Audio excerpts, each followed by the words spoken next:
podcast is part of the Sports Social Podcast Network.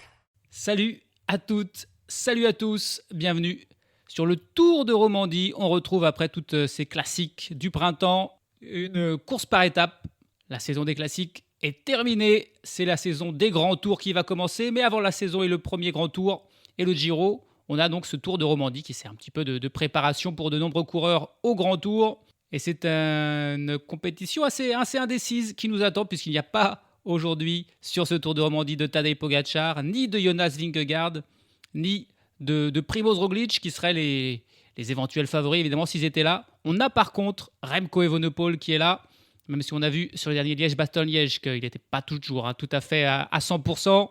Il y a d'autres favoris, notamment les anciens vainqueurs, Carlos Rodriguez, Alexander Vlasov, on a Joao Almeida, bref, du beau monde. On va voir tout ça, mais d'abord on va s'intéresser au parcours et aux 6 étapes de ce Tour de Romandie, ou plus exactement au prologue et à 5 étapes. Le prologue, c'est aujourd'hui un petit chrono très court, de moins de 5 km, même pas 3 km. Ensuite, demain, on aura une étape très vallonnée avec 1 km à 7% pour finir et rejoindre la ligne d'arrivée. Le jour d'après, ce sera tout aussi vallonné, mais les 20 derniers kilomètres seront plats et devraient permettre un sprint au moins au sein d'un gros groupe dans le peloton. La troisième étape est un petit peu plus facile, même si elle est aussi vallonnée. Toutefois, il y a encore une fois une petite montée finale qui correspondra bien au puncher. La quatrième étape, c'est l'étape Rennes, avec l'ascension de Thion 2000, 20 km à 7,7%. Et l'arrivée qui se jugera au sommet de cette ascension et qui sera très certainement la montée décisive pour le classement général. Et puis,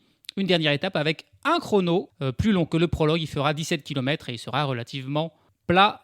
Donc voilà, un parcours vallonné, une belle étape de montagne, 3 étapes on va dire plus pour puncher, sprinter et 2 chronos. Il y en aura un petit peu pour tout le monde, sauf pour les purs sprinters, et c'est pour ça qu'il n'y a pas vraiment de sprinters dans la start list. Les principaux favoris justement dans cette start list, donc on l'a dit, les anciens vainqueurs, Carlos Rodriguez, c'est le tenant du titre, il s'y est imposé l'an passé. Les autres vainqueurs récents, Christopher Froome en 2013 et 2014, Ilnur Zakarin en 2015, Quintana en 2016, Richie Porte en 2017, Primož Roglič s'y est imposé en 2018 et 2019. Il n'y avait pas de Tour de Romandie en 2020 à cause du Covid. Geraint Thomas, vainqueur en 2021, sera aussi là sur ce Tour de Romandie, même s'il n'aura probablement pas les moyens d'être leader de son équipe. Enfin, Vlasov en 2022, Adam Yates en 2023 et donc Carlos Rodriguez en 2024. Voilà pour les vainqueurs récents. Dernier vainqueur français, bien comme toujours, ça remonte à Laurent Jalabert. Cette fois-ci, c'était en 1999. Carlos Rodriguez, le tenant du titre, est donc là pour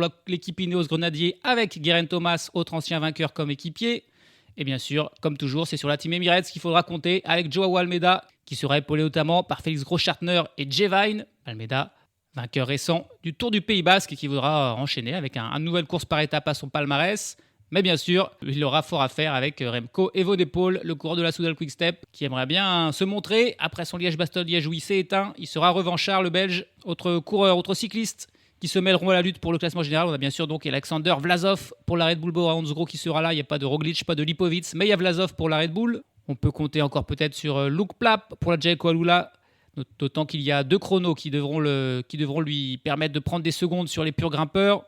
On a Juan Pedro Lopez pour la Lidl Trek, on a Pablo Castrillo et Javier Romo pour la Movistar. On a côté français Lenny Martinez qui sera le leader de la Bahrain Victorious et dont on attend beaucoup aujourd'hui, notamment sur l'étape de montagne, la 4e étape. Côté français, on a aussi David Gaudu qui est là pour la Groupama FDJ et dont on a hâte de voir aussi quel niveau il se situe. Attention également à l'équipe Astana qui est venue avec un joli trio, Harold Terrada, Clément Champoussin et Sergio Higuita. Et c'est sûr qu'on les verra, ces 3 coureurs dans les différentes étapes et notamment sur l'étape de montagne. On a encore Oscar Onley pour la Picnic Post-NL et puis Aurélien Paré-Peintre qui sera le leader de la Décathlon AG2R, la mondiale. On a enfin Lennart Van Etvelt pour la Lotto, c'est aussi un tour qui pourrait lui correspondre.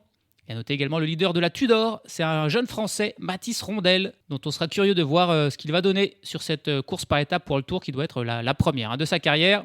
Voilà pour ce Tour de Romandie, où il y aura 20 équipes, les 18 équipes World Tour et donc seulement 2 équipes invitées, la Tudor et la Lotto. Pas d'Israël Première Tech par exemple, ou ni du NoX. Et ça commence donc aujourd'hui avec le petit prologue de 3 km. Clairement, le favori, c'est Remco Evenepoel. Attention quand même à Kasper Asgreen, à Stefan Kung, qui sont aussi évidemment des grands spécialistes de ce genre d'effort. Et puis un coureur dont je n'ai pas parlé pour la Visma Lease Bike, c'est Mathieu Brennan qui sera là pour les victoires d'étape, mais qui aussi peut-être sur un chrono comme ça pourrait se montrer. Si ce sera pas aujourd'hui, ça sera très certainement demain et après-demain qu'on verra Mathieu Brennan qui s'est révélé cette saison, le Britannique de la Visma Lease Bike. Allez, c'est parti pour le prologue de ce Tour de Romandie. Le cyclisme ne s'arrête jamais sur 100% cyclisme. Chute de Bellocchi juste devant Armstrong qui est parti dans le terrain. Et attaque de Pierre Rolland. Voilà ce que nous disons depuis le début de ce Tour de France. Une chute terrible. Christopher Froome à pied. Mais quelle image du Tour. On n'a jamais vu ça. 100% cyclisme, le podcast du vélo en direct. Ça va Marion? Désolé. Lennert Van Etvelt, le leader de l'auto, est le premier coureur à s'élancer sur ce petit circuit, donc un tout plat de 3 km. On aura aussi parmi les premiers partants Alexander Vlasov, David Gaudu, qui ont choisi de partir en début de journée. Là, c'est vraiment c'est les équipes qui décident entre elles. Quel coureur souhaite partir plus tôt, quel coureur souhaite partir plus tard. 4 minutes et 45 secondes, le voilà, le premier temps du jour signé Lennert Van Etvelt. C'est plutôt un bon temps. Ça ne sera pas suffisant probablement pour gagner, mais malgré tout peut-être qu'il va tenir en tête un petit moment, même si d'autres bons coureurs du chrono sont déjà partis. Et pour quelques centièmes, Alex Baudin, le français de l'IF Education Easy Post, qui vient doubler la Lennert Van Etvelt et prendre le meilleur temps provisoire. On ne s'attendait pas à cette performance du jeune français là, qui va s'asseoir sur le haut de site, mais ça ne devrait pas durer longtemps parce qu'il y a Ivan Romeo qui va arriver et qui là est en train de faire un bien meilleur temps que Baudin et que Van Etvelt. Il passe avec quasiment 9 secondes. 9 secondes de mieux que Baudin et Van Etvelt. Ivan Romeo qui là fait un gros temps de référence 4,36 et qui est donc désormais leader provisoire. Ça ne sera pas duré longtemps pour le français Alex Baudin. Attention là avec l'arrivée de Michael Zaliard qui s'était imposé l'an passé sur ce prologue du Tour de Romandie. Il arrive, il finit juste derrière pour quelques centièmes, pour 2 centièmes. Il finit derrière Ivan Romeo, Michael Zaliard. Il n'était pas loin de refaire le coup, mais il ne s'imposera pas aujourd'hui. Il finit juste derrière Ivan Romeo. Preuve qu'il a vraiment fait un bon temps là, l'Espagnol, puisqu'il fait mieux que le vainqueur de l'an passé, Zaliard. A noter que déjà quelques favoris sont arrivés et on finit derrière Romeo. Joao Almeida a terminé à 2 secondes. Alexander Vlasov à 4 secondes, des bons temps, pas suffisants pour s'imposer, mais quand même, voilà, en fonction des autres favoris, ils sont plutôt dans le haut du panier, là, Almeida et Vlasov. Le problème pour Darren Rafferty au départ, il n'arrive pas à fermer son maillot et il doit partir avec le maillot. Il a failli tomber, il part avec le maillot ouvert, un départ complètement raté. Il est arrivé sur le podium avec le maillot ouvert et sa fermeture éclair s'est coincée, il n'arrive pas à le refermer. Alors, c'était pas un des coureurs du général, c'est juste une petite incident amusant, mais sauf pour Darren Rafferty, évidemment, qui a la rage, qui essaie de fermer son maillot, mais il n'y arrive pas. Il est parti juste après Lenny Martinez. C'est pas du tout sa spécialité aujourd'hui, Lenny Martinez. Le but, ça va être de perdre le moins de secondes possible. Sur la ligne d'arrivée, Evan Romeo est toujours le leader. On a vu un seul coureur se rapprocher, c'est Jay Vine, qui a terminé à 2 secondes de Ivan Romeo. Il a pris la 3e place, juste derrière Michael Zaliard et Ivan Romeo, le leader, et devant Joao Almeida, le leader de son équipe. Le bon temps pour Jay Vine, sur lequel il faudra peut-être compter aussi au classement général lors de ce Tour de Romandie. On va juste attendre le temps de Lenny Martinez, voir combien il aura perdu, on espère pas trop. Aurélien Paré-Peintre, lui aussi, petit gabarit qu'on a vu arriver, et prendre le 11e temps provisoire. Donc c'est vraiment une belle limitation de la casse de la part d'Aurélien Paré-Peintre. Et le très bon temps pour Lenny Martinez, qui termine à moins de 5 secondes de Romeo, dans le même temps en gros qu'Alexander Vlasov, en 8e position provisoire. Vu son gabarit, c'est parfait. Pour Lenny Martinez, il ne pouvait pas rêver mieux. Ça sera plus compliqué probablement pour lui lors de la dernière étape et de ce dernier chrono qui sera plus long. Mais aujourd'hui, il a parfaitement limité la casse. Attention là, avec l'arrivée d'Ivo Oliveira, qui va peut-être battre le temps d'Ivan Romeo, le portugais de la Team Emirates. Oui, quasiment 3 secondes. 3 secondes de mieux qu'Ivan Romeo pour Ivo Oliveira, le portugais. L'ancien champion du Portugal, du contre-la-montre, c'est pas n'importe qui, Ivo Oliveira, même si c'est évidemment pas le plus connu des coureurs de la Team Emirates. Mais là, il vient battre Ivan Romeo et mettre 3 secondes. C'est un vrai bon temps. On a vu Mathieu Brennan arriver, lui ne prendre que le 8e temps, alors qu'on pensait qu'aujourd'hui ça pourrait être un profil qui lui correspond. C'est toujours particulier, ces prologues. Comme c'est très court, c'est pas forcément les grands spécialistes du contre-la-montre qui peuvent s'imposer au final. On a vu Casper Asgreen arriver assez loin. On attend de voir ce que vont faire Stefan Kung ou Rémi Cavagna. On a Stéphane Bissegger qui vient de s'élancer, mais voilà, c'est des efforts assez particuliers. Et c'est vraiment, s'il y a des étapes où il peut y avoir des surprises, c'est vraiment ces prologues très courts comme l'an passé, où c'était donc un Michael Zilliard qui s'était imposé. Aujourd'hui, les 3 premiers pour l'instant, c'est pas des grands noms du cyclisme. Ivo Oliveira, Ivan Romeo et Michael Zilliard. Mais c'est eux qui sont aux premières places et qui ont fait mieux que des coureurs comme Almeida ou comme Carlos Rodriguez qui arrive à l'instant et qui va lui faire un temps assez mauvais. Le tenant du titre qui termine 28e à 15 secondes d'Ivo Oliveira. Remco Evenepoel, le champion du monde du contre-la-montre, ainsi que le champion olympique. C'est évidemment un des grands favoris aujourd'hui, même si la distance est un petit peu trop courte. Et aussi parce qu'il n'est pas forcément encore toujours à 100% de ses capacités. On va voir ça, Remco Evenepoel qui est parti. On a vu un très bon temps pour Stéphane Bissegger qui a pris le 3e temps provisoire. Il a fini à 2 secondes d'Ivo Oliveira. Il s'est intercalé là entre Zilliard et Romeo. Rémi Cavagna, lui, par contre, n'a pas pu faire un bon temps. Là aussi, c'est encore trop court, une distance bien trop courte pour lui. Il n'a fait que le 17e temps provisoire. Et allez, Remco Evenepoel qui arrive, mais qui ne s'imposera pas. Il va passer derrière, mais pas de temps que ça. Il fait un bon temps. Il fait le 5e temps à 4 minutes. À 4 minutes, non. Ça serait très inquiétant. À 4 secondes et 15 dixièmes d'Ivo Oliveira. 5e temps pour Remco Evenepoel qui fait tout simplement le meilleur temps parmi les favoris au classement général. Il termine devant Almeida, devant Vlasov, devant Martinez, devant Rodriguez. Il ne s'impose pas aujourd'hui, mais il fait le meilleur temps des coureurs du classement général. Ça reste une très belle performance pour le Belge. Mais pour l'instant, Ivo Oliveira reste le leader devant Romeo, Bissegger, Zilliard et donc Evenepoel désormais 5e provisoire.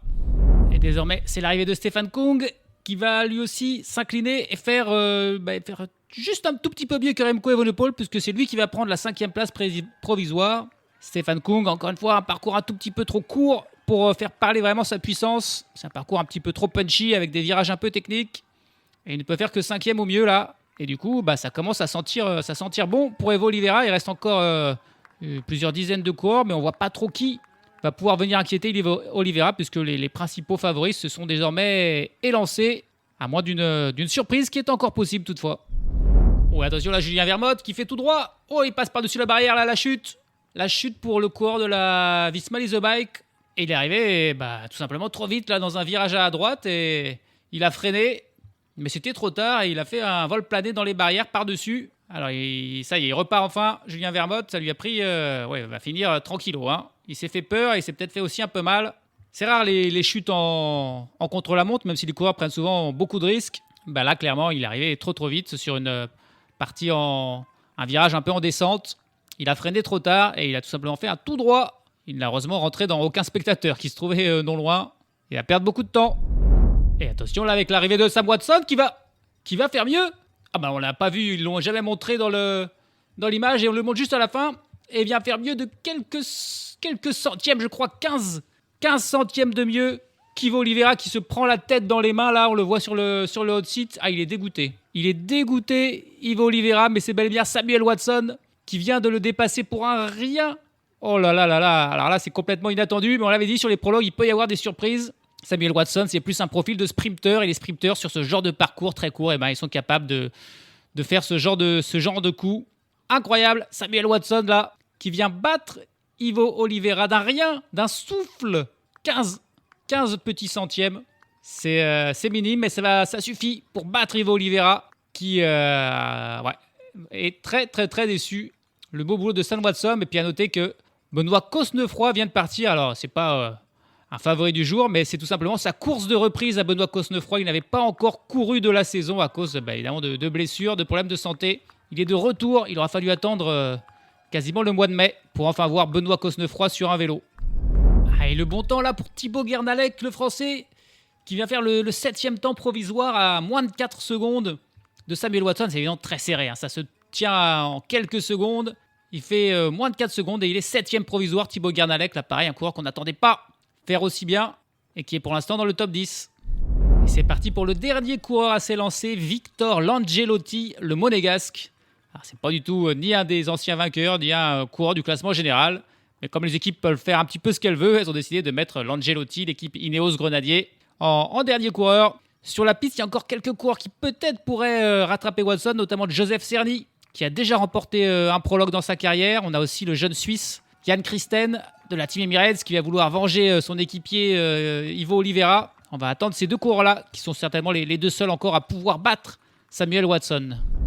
Ça l'a pas fait pour Joseph Cerny, qui termine à seulement 9 secondes. Mais 9 secondes, ça veut dire qu'il est 22e du classement. Évidemment, à chaque seconde, on perd 4-5 places à chaque fois. C'est très serré. On attend Jan Christen désormais. Et Jan Christen qui arrive. Et le Suisse à domicile qui aurait bien aimé s'imposer, mais ça ne va pas le faire. Il termine pas loin, 5 secondes et 10e. Il va terminer juste dans le top 10, 10e. Et ça va donc être la victoire. Pour Samuel Watson, on va quand même attendre le dernier coureur, Victor Langelotti, à moins qu'il nous fasse le coup du siècle. Et le voilà, Langelotti, et sans surprise, il finit loin. Ça va être son équipier, Samuel Watson, qui va s'imposer un petit peu à la surprise générale. Langelotti qui termine à 58e à 15 secondes. C'est le Britannique Sam Watson qui sera le premier leader du Tour de Romandie en remportant ce prologue pour 15 petits centièmes sur le Portugais Ivo Oliveira. Ah, c'est encore plus cruel après les interviews là. On a vu les interviews d'après-course d'Ivo Oliveira et de Samuel Watson. Il y a Ivo Oliveira qui nous raconte que ça fait des semaines, des mois même, qu'il se prépare essentiellement pour ce prologue, que c'était quasiment son principal objectif de la saison et chance de victoire au niveau World Tour. Et donc il est forcément très abattu. Et il y a Samuel Watson qui, lui, après la course, nous a dit que, en fait, il a su qu'hier qu'il devait participer à cette course. Parce qu'à la base, c'était plutôt Khaled Bewan qui était prévu. Finalement, ils ont appelé Samuel Watson au dernier moment. Il est monté dans l'avion en 4e vitesse et pour se présenter le lendemain sur cette course qu'il ne pensait pas du tout participer. Et c'est lui qui s'impose devant Ivo Oliveira pour 15 centièmes qui, lui, se préparait depuis des mois pour cette même course. C'est vraiment terrible et cruel, mais c'est comme ça. C'est le vélo, c'était très très serré. Et c'est donc Watson qui s'impose. C'est la deuxième victoire professionnelle de sa carrière après une étape du Tour de Wallonie l'an passé. C'est donc évidemment sa première victoire au niveau World Tour. Il termine donc dans le même temps que Ivo Oliveira. Troisième, Ivan Romeo de la Movistar. Lui aussi, il a été longtemps le leader, mais il finit finalement troisième devant Stefan Bissegger. Michael Zilliard, le vainqueur de l'an passé, est cinquième. Stefan Kung prendre la 6e place. Premier français et 7e. C'est une belle performance pour Thibaut Gernalec de l'Arkea B&B Hotel qui devance rien de moins que Remco Evenepoel, le 8e. Jevine et Jan Christen complètent le top 10. Les favoris au rendez-vous, Almeida est 11e, Vlasov 14e, Martinez 16e. À seulement 7 secondes, c'est du bon boulot. Il ne perd que 3 secondes sur Evenepoel. Bon temps aussi pour Harold Terrada ou Aurélien Paré-Pinte qui termine 27e à 10 secondes. Lennart Van Etvelt 36e à 12 secondes. Un petit peu plus décevant pour David Gaudu, 85e à 18 secondes. Donc voilà, il perd 14 secondes sur Remco Evenepoel. C'est pas non plus catastrophique. Parmi les plus grandes déceptions, Sergio Higuita, 112e à 23 secondes. Et puis Hugh Carty, 127e à 30 secondes. Et Luc Plapp, 129e à 32 secondes. C'est pas du tout allé pour Luc Plapp, qui est pourtant normalement un bon coureur de chrono.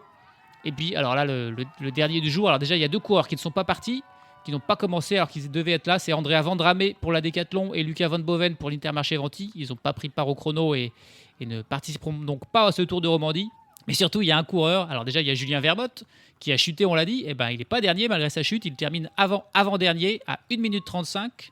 Juste derrière lui, on retrouve Léo Bizio, le jeune Français de la Decathlon AG2R. Alors, il a eu un problème. Clairement, il termine à 1,48. Mais on n'a pas vu ce qui s'est passé. Mais il est peut-être lui aussi chuté ou un problème technique. Il termine à 1,48. Mais alors, que dire? Alors là, j'ai aucune explication sur Joël Suter, le Suisse de la Tudor Pro Cycling Team, qui termine à 6 minutes et 15 secondes. Sachant que la course faisait 4 minutes 33 pour le vainqueur. Et là, il a eu plus qu'un problème. Je sais pas, il l'a fait à pied peut-être, Joël Suter, où il a commencé en retard. Alors, on n'a vu aucune image, on ne sait pas ce qui s'est passé. Mais voilà, ce coureur qui termine à 6 minutes 15 derrière le vainqueur. C'est-à-dire que je pense que même vous et moi, on aurait peut-être fait mieux. Gros problème pour Suter qui termine dernier et je pense pas qu'il sera disqualifié parce que je suis pas sûr qu'il y ait de time limit sur un prologue, je ne sais pas, mais en tout cas si on avait une, il aurait été hors course, clairement, pour Suter. Le leader, c'est donc Samuel Watson qui portera le maillot distinctif demain. Il devance Oliveira et Romeo. Il a également le classement par points et le classement de meilleur jeune car il a seulement 23 ans, Samuel Watson. Il a donc les 3 maillots distinctifs. Pour lui, puisqu'il n'y a pas encore de classement de la montagne, évidemment, suite à ce prologue, il y en aura un par contre demain, après la première étape, qui sera très vallonnée, 4 ascensions répertoriées, 2 cols de 3e catégorie et 2 cols de 2e catégorie. Et un tout petit mur final qui n'est pas répertorié, lui, 1 km à 7%, juste avant l'arrivée. Difficile de prévoir ce qui va se passer.